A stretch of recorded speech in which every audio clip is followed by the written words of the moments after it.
What's up, everybody? We're back with another episode of Bullish Chips, where we use a proven and repeatable strategy to make money every day. This channel happens to focus on the Bullish Semiconductor ETF, which goes by the ticker symbol SOXL, but the charting method and the trading method that we use can be implemented with any company that's publicly traded in the U.S. stock market. So make sure you hit that like button if you haven't already. Hit that subscribe and notification buttons as well. That way you're alerted to when we release new videos. We do release bonus content from time to time, but thanks to all those who continue to tune in, and welcome to all those who are new. Really helps the channel grow. If you are not familiar with our channel, our nightly and weekend videos, like tonight's video, focus on identifying triggers and targets for trades ranging from scalps and intraday trades all the way up to long-term swings or leap trades as well. So if you want a deeper dive into exactly how we set up our charts, the trading levels, broadening formations, things of that nature, make sure you check out the bonus content on our YouTube page. We've got a couple of videos that dive deeper into that for you. And if you are not familiar with the STRAT, which is the base of our charting and trading method, make sure you check out the description, link in the description of this video to this free quick reference PDF guide. Get you started on the STRAT and really give you everything you need to know to understand it. And after that, it's just up to you to go back test it and start applying it in your everyday trading. There's also a big STRAT community out there. So aside from this information that I've provided here, there's tons of other information out there. Tons of people to network with as well. So I do encourage you to get out there and check that out if you're not familiar with it. It's really the easiest way to understand price action in a detailed manner. So we'll go ahead and check out the agenda for today's video and keep it moving from here. For today's video, we'll go ahead and recap the price action from Friday, April 24th, before we zoom out and take a look at the week, month, quarter, and year like we always do. Then we'll take a look at the market maker's expected move for the week of May 1st, before we zoom back in and set what we call our 4-hour markers, as well as the triggers and targets for Monday, April 27th, the full week of May 1st, and then we'll do a quick review of the triggers and targets for the month, quarter, and year as well. All right. So let's go ahead and start with the 5-minute chart like we always do. This is how we take advantage of our proven and repeatable strategy to capitalize and get into early morning scalps or get early entries into longer day trades, right? And for that strategy, we have to make sure that we have mapped out on our charts the overnight high, previous high a day, overnight low, and previous low a day. Once price opens, we do want to mark that first traded price because that will give us our higher or lower level, right? So if we open up and we get higher lows at or above opening print, then we want to look to get into calls targeting overnight high and previous high a day. If we get lower highs at or below opening print, then we want to look to target puts looking for overnight low and previous low a day. So today, a little bit different from the just basic strategy, right? If everything was perfect, we would open up inside range, inside overnight range, inside previous day's range, so that previous high a day and overnight high were above us, and previous low a day and an overnight low were below us, or opening trading price, that is. But it wasn't ideal this morning because we got the gap up, right? So with the gap up, previous high a day is automatically taken off the chart, off the board as a target to the upside because we're opening above it. So the only target that we have to the upside is overnight high. Yesterday we opened basically at overnight high. Today there was a little bit of a difference between overnight high and the opening print, so there was some price to work with. And that's basically how the day started out, right? So we opened up with the gap up. Here's your overnight high. We got the higher high on the 5 minutes, obviously with the gap up, came down and made a higher low in comparison to Thursday's low, right? Thursday's price isn't even up here, right? So that marks a higher low. We went ahead and just because we have a little bit more experience with this, we went ahead and entered calls here at the as soon as this 2 up, locked this 2 down in as a higher low. We went ahead and entered here. Now there is a little bit of added risk with that because we're still below opening print, right? And just think about it in basic terms, right? If you're above opening print, it's leans more bullish, right? If you're below opening print, it would lean a little bit more bearish, right? Just on the face of things. So we did take the higher higher risk entry, not a real high risk, but it was higher because we were still below. We pushed up, did make a lower high, but ended up backing it up with a higher low. And that's what we need for the trend, is higher lows, higher lows, higher lows, higher lows.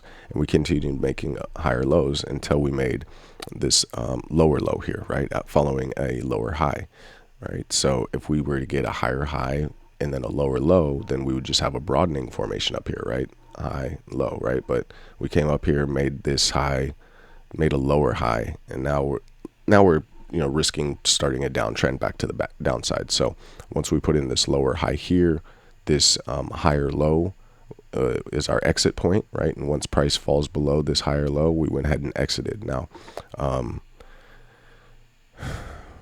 saying we're extended is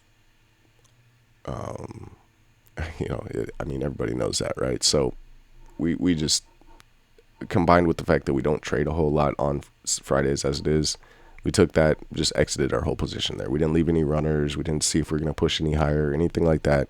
We just exited, took our profit, and walked away, right? We were still just kind of, I don't want to say in awe of, but, we know SOXL can do this. It's just, we didn't think that it would happen this quick. We knew that these targets were high, and, we were capable of making these targets.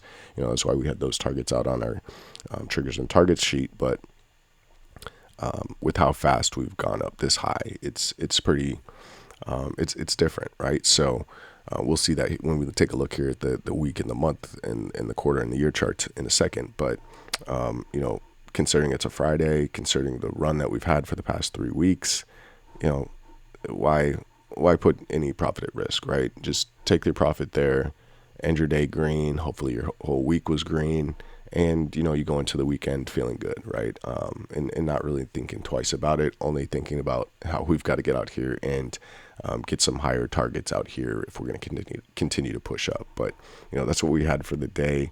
We're kind of glad that we exited here, because once we exited, it did make the lower low, but ended up pushing back up and making a higher high, right here on the 5-minute.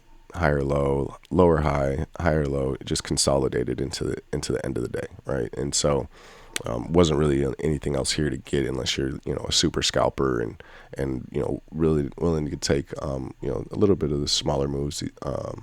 If you're at the money, in the money with your contracts, then you can still make some decent profit with small moves if you can get multiple moves. So I would never discourage anybody from doing that, especially if that is your forte. But getting these little movements right here isn't exactly what we like to do. So we'll take this move and continue on into the weekend and see how things wrap up, are working out for Monday, right? So no real reason to even, we can look at the 1 hour, right? Oops, let's get a cleaner chart here. We can look at the 1 hour and we can see, obviously we pushed up, made a higher high. Here we've made the first 2 down, but it looks like it's going to be a higher low because it's a failed 2 down, right? Green hammer. Sorry if this is too small for you to see on the phone, but here's Friday's price action, right? So there's the higher high. Here's your 2 down. Looks like it's probably going to be a higher low, but we'll see again. A lot can happen over the weekend, and there's a lot of time before price does open. We can see that market makers expected move high for the year for all of 2026 was 104.59, so we're well above it, $25 above it. If we look at the 4 hour, we don't even have, right? We talked about on Thursday's video, that 2 down that we had in the second 4 hour on Thursday was the first 2 down in like 3 weeks. And even then it was a failed 2 down. So it wasn't leaning bearish at all in our mind, right? We were still looking for a continued push up. We weren't necessarily expecting the gap up, but we were expecting price to continue to push up, and at the very least test Thursday's highs if it wasn't going to get above it. But 4 hour, crazy, right? One day we don't even have a 2 down, right? We got a green 3, a green bearish, green bullish engulfing candle here. But again, just straight up, that's just, you can't say much else about that, right? On the week, look at this, 3 straight weeks of green, really 4, right?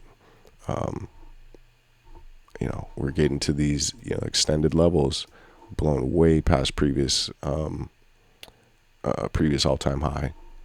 We're getting up into these longer dated broadening formations here, this quarterly and monthly broadening formation out here from all the way back in 2023. If we zoom out here to the month, right now there's not many broadening formations left, right? So left, right. There's not many broadening formations left. So we're definitely pushing up here to the max, right? But you can see some of these, the highest broadening formation, we wouldn't hit that until up here at 200, 220. So very much on the boards. If we just are going to continue to push like this, if there are no negative catalysts, I mean, we've got, we're just into the second week of earnings. We've still got plenty of earnings to go. NVIDIA doesn't report for another 2.5 weeks, I believe. So there's still, we can still go up technically, right? So there's not a whole lot I can say on these higher time frames, right? We're just in blue sky territory. I'm just kind of taking you through them so you can see how they look from a more zoomed out perspective. But yeah, there's not a whole lot to say here. We just it exploded. So we'll kind of leave it at that. We'll zoom back in here. We'll get just down here on the 1 hour, and we'll take a look at the market maker's expected move for the week. And actually, to do that, we want to pull up our options chain. At least for Thinkorswim, it will give you the market maker's expected move. If we go to the options chain for May 1st, go over here to the right, we see a number in parentheses, plus or minus 20.278. What that means is that is the market maker's expected move plus or minus $20.28, we'll call it, from the close on Friday. So if we go over here to our notes, 2028, right? So for Monday, April 27th, there'll be 173 trading days left in 2026. Close price on Friday was 128.32, and then here's our market maker's expected move plus or minus $20.28. And when we add that and subtract that from the close price on Friday, we get an expected range of 148.60 to 108.40. So pretty big range, even bigger than last week's, which was a $20 range. So it just seems like, with some of these earnings coming up, it's expected that we could really see a bigger push high, a push higher, a big push higher. But there is a lot of thin structure to retrace back down to that 108, right? So just keep that in mind. Again, we did leave another gap again below. We don't have any above because we're in blue sky territory, but we left yet another gap. So we've got quite a few gaps here to the downside. And quite a few that are relatively close. So those could be good candidates to be filled here in May if we get a pullback, really even the end of April. This is the last week, so it would have to, this is the last week of April, but we could get that. So just getting back to the market maker's expected move, expected range of 148.60 to 108.04. If we go back out here to the charts, let's go to like the day view, and right, so what that gives us is down here 108.04. It would give us one gap fill but place us right above another gap. And we've seen as before, tops and bottoms of gaps can be bounce points, so it would be more than reasonable to fill this gap next week, this coming week, and push down and actually bounce off of the previous gap. Now, not saying that we're going to bounce and go to new all-time highs. We could bounce for the lower high and then come back down further, to close that gap. But yeah, that gap could, act as a bounce point, and that market maker's expected move is reflecting it. The expected high is up here at that 148.60. So, again, going through a couple more broadening formations, extended fib extensions, I'll say, right? We're up here in 300, 261, 300. So we're getting pretty extended here, but that is your market maker's expected move for the week. If you don't use Thinkorswim and you don't have the market maker's expected move listed here, what you can do to get the market maker's expected move is add the at the money straddle and the in the money strangle. So at the money straddle, you would add the premium for, the at the money straddle. So 10 and 960, so 1960, and then add the premiums for the in the money strangle, 905 and 1160. You add those, and then you divide by 2, and you would come out with this 20.278. All right, so if you don't have it already out there on your brokerage, doesn't have it for you, you can calculate it by taking the at the money straddle plus the in the money strangle and divide it by 2. All right, so that is the market maker's expected move. Let's go ahead at this point and zoom in and take a look at how we will attack Monday and the morning, especially starting with the proven and repeatable strategy, but then continue on through the day and see how the week is going to shape up as well. What we need to make sure that we do is, here we go, get our 4-hour markers on the chart, and what those are is previous high a day, overnight high, overnight low, and previous low a day. I'm going to say overnight high pushes us up again. And we'll go with an example like this, because we usually go with an example where, previous high a day and overnight high are swapped. But let's go ahead and say overnight high is up here, close to this 132, 133 area, and overnight low, we'll say, doesn't go any lower. For illustration purposes, let's say that we open on Monday,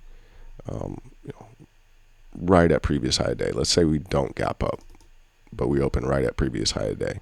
Right. Well, what that does is, where's our previous low a day? There we go. Gotta make sure everything is here. Right. So if we open here, we push up, maybe we reject off of this fib extension and then pull back, but then we ultimately get a higher low at or above this opening print, then we want to look to get into calls. And then again, since we're over previous high a day, that can't be a target. The only target left is overnight high. Right. So doesn't leave you a lot of magnitude to work with for the proven and repeatable strategy. Now, if we hit that the overnight high, and we continue to go with some momentum, then obviously we've got triggers and targets for, the 4-hour, the 1 day, and so on time frames. And so we can roll over and look at those. But for the proven and repeatable strategy, where we enter calls at or above, with higher lows at or above opening print, overnight high is going to be the only target that we have out there. Now, if we open and we push down, maybe we bounce off an overnight low and we push back up, but ultimately we make a lower high at or below opening print, then we want to enter puts, and target is overnight low and previous low a day, right? Now, even if we get that downside, that lower high initially, and we hit that overnight low, I would highly suggest taking a little bit of profit here.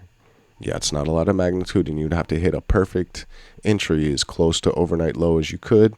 Or if you as close to opening print as you could, or maybe if you want to take some added risk, if we get a lower high just above opening print, then you may want to enter there to give yourself a little bit more magnitude. But in the face of this rally that we're having, and the fact that we've got earnings coming up, and the fact that there just doesn't seem to be a negative catalyst out there, I would very much warn that we may not hit previous low a day. Right, even if we get that lower high at or below opening print, right? So make sure if you do short this, if you do buy puts, you're taking your profit. You're not trying, not overstaying your welcome, because this thing will snap up in a second and be gone again. So you don't want to go from green to red on those contracts, especially if there's no point in losing on a put when all you really need to be doing is waiting for the higher low to re-enter on some calls, right? And go with momentum, go with full time frame continuity, right? Things of that nature. There's no point in fighting the trend. People do that, and they can have success with it. More often than not, they don't, though. So that's why there's only few people that do that. But yeah, that's how we would attack things from a scalping perspective, or early, as soon as price opens, or if we're just looking to get an early entry into a longer day trade, right? Higher lows at or above opening print, looking to get into calls, targeting overnight high, previous high a day, lower highs at or below opening print, then we look to get into puts, targeting overnight low and previous low day, right? That's enough from the scalping perspective. Let's go ahead and get to this 4 hour here real quick. And what am I trying to do?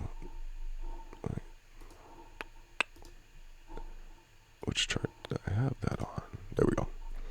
All right, so on the 4 hour, we've obviously got no two downs, just higher highs, higher lows. Oops, I switched it again. There we go. Higher. There's the only two down that we've had in the past 3 weeks. So we want to see if we can continue to get that push up. Having the 1 in the second 4 hour candle of Friday does present us with the opportunity for clean entries and exits to the upside and downside. But there's obviously not a lot of magnitude to the upside. So if we do get some downside action and we go 2 down in that first 4 hour candle on Monday, then we get this 2-1-2 down, entering at the low of the 2, and the exit would be the low. I'm sorry, entering at the low of the 1, and the exit would be the low of the 2. One thing to be careful of, if we do get a 2 down tomorrow, it could be setting up a 1-2 down, 2 up reversal to continue to push up for the higher low. Maybe bounce off of the gap, maybe even dip into the gap halfway. We've talked about in the past how half gap is at least intraday a lot of times a bounce point. So that's why we have this half gap marked right here. But yeah, again, with this uptrend we're in, the market that we're in, even if we get that 2 down, just watch it.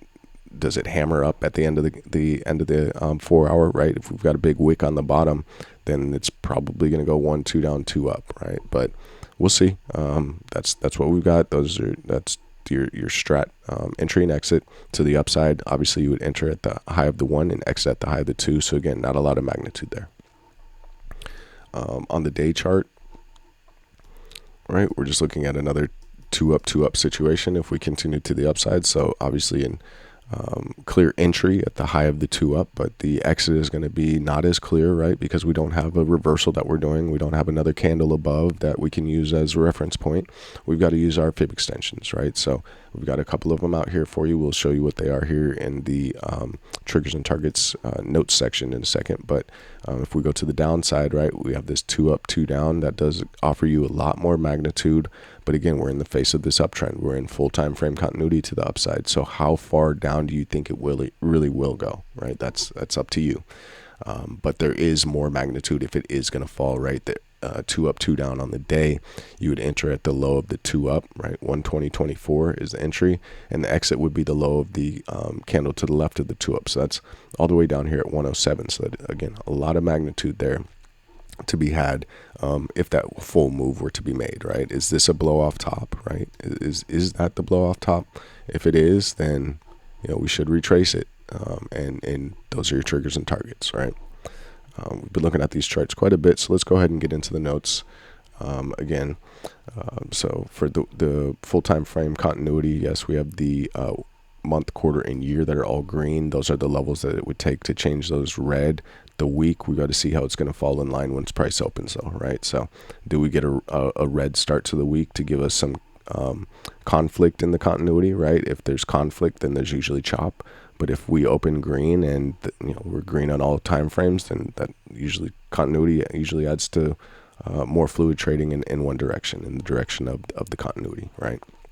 Again, we talked about the market makers expected move for the week. What happened to our there we go, got deleted.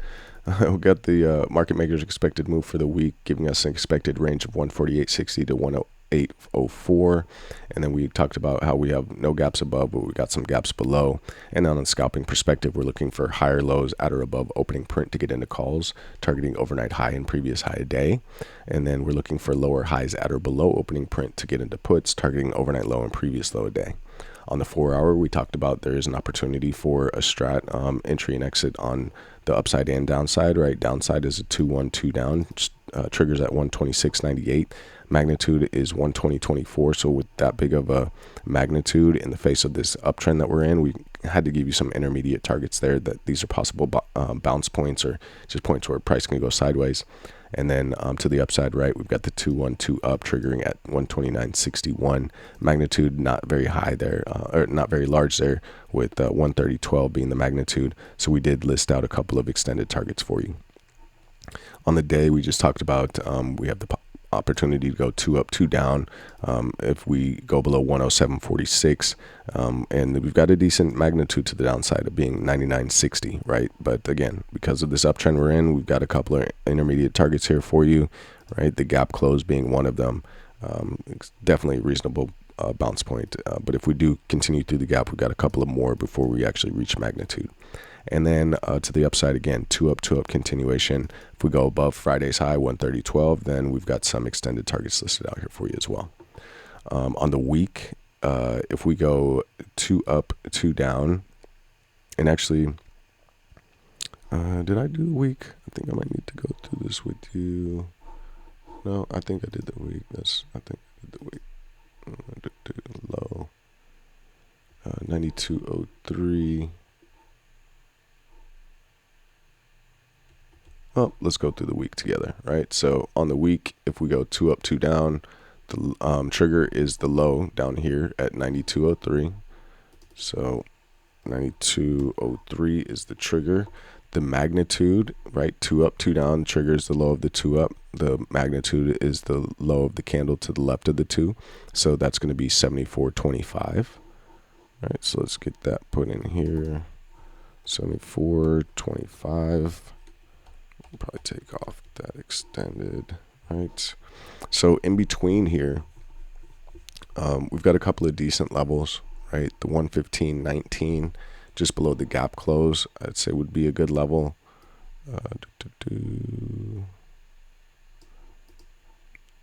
What the heck? Did I not? Low 92.03. Okay, yeah, I apologize. I'm a little backed up, right? So right, so I'm sorry, 88.29 right below this gap close would be a great first target. So we'll say the gap close is 89.39. So 89.39 in the gap close for that reason. But we have the fib right below it at 88.29. So we'll put that on there just as a specific marker, right? Then the 84.91. 491 and what's that? 81.73 and 78.16.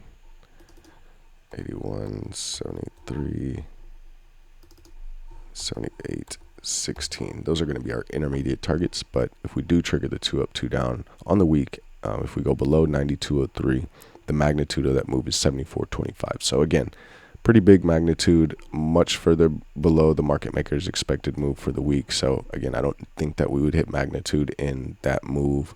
So we've got a couple of intermediate targets here for you, right? Gap close, and then a couple of more major fib extensions that could offer possible bounce points or where price can go sideways, right? And then to the upside, did do the upside. I'm not sure why I didn't do the downside targets, but I did do the upside. So on the upside, if we go 2 up on the week, that triggers obviously at 130.12. No magnitude for the move because it's not a reversal. So we've got their extended targets listed out here for you. 132.94 being the first, but you know, obviously 148.60 being the expected the range expected move. We've got 150 above it as a very mental number. If we do push above that 148.60, as the week goes on, if we're just shooting up here to 148.60 before, you know, halfway through the week, or as we approach this, I'll continue to put some more targets out here. But again, we've got to just kind of not get too, too excited about this, right? We've got to keep a level head and just know that at any time things could pull back and it's still not bearish, right? In fact, I would welcome a pullback because it gives you better entries for this. If we're going to continue to go up, right? If we get some type of higher low, it'll give us a better re-entry point than just continuing to buy highs. With more risk, right? There's less risk when you're buying higher lows because you have a reference point or an exit point, right? If you're just buying highs, you're just buying and either stopping out at even or taking a very small loss, but there's no reference point for other than that, right? So we'll see what happens. We've been screaming, so if we push above 150, it wouldn't surprise me. And then on the month, quarter, and year, we talked about those already. 2 down, 2 up strat has been run on the month. The quarter has gone 2 up, 2 up, and then the year went 2 down, 2 up, and that strat's been run already. Reached magnitude on that, so not really much else we can say about those. So that's what we've got for today's triggers and targets for everything from a scalping perspective all the way up through the 1 year chart. Try to jam in as much information as possible without taking up too much of your weekend. So I do hope you enjoyed today's video. If you made it this far and you did enjoy today's video, thumbs up goes a long way, right? It's free to give, but it does help the channel a lot, right? It helps us grow, helps us to reach new people, and really spread this information that we feel is beneficial, right? Because that's just our whole objective, is to help the retail trader get a little bit of that money that the market makers are out there making. And if we can help out with that, that's what our objective is, whether you adapt our whole strategy or just parts of it into your, and add it to your already established strategy. That's all we're looking for, is to help people out. And so if we can help the channel grow with a few thumbs up, that goes a long way. And we do really appreciate it. That's why we continue to do these every day, right? With those comments in the comment section where we've either helped people out or, answered questions or just, been able to see what other people's ideas are about SOXL. That's what we're in this for.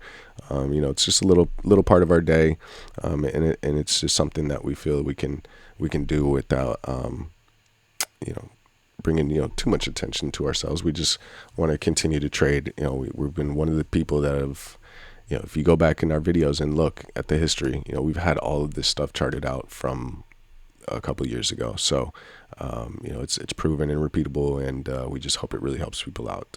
But we'll go ahead and end the video here. Basically, if you're watching this Saturday or Sunday, we hope you get some good rest Sunday night and wake up refreshed Monday morning, ready to trade. And if you're watching this Monday morning or Monday during the day, we hope you had a great weekend and got some good rest on Sunday night. And we look forward to getting out there and trading with you.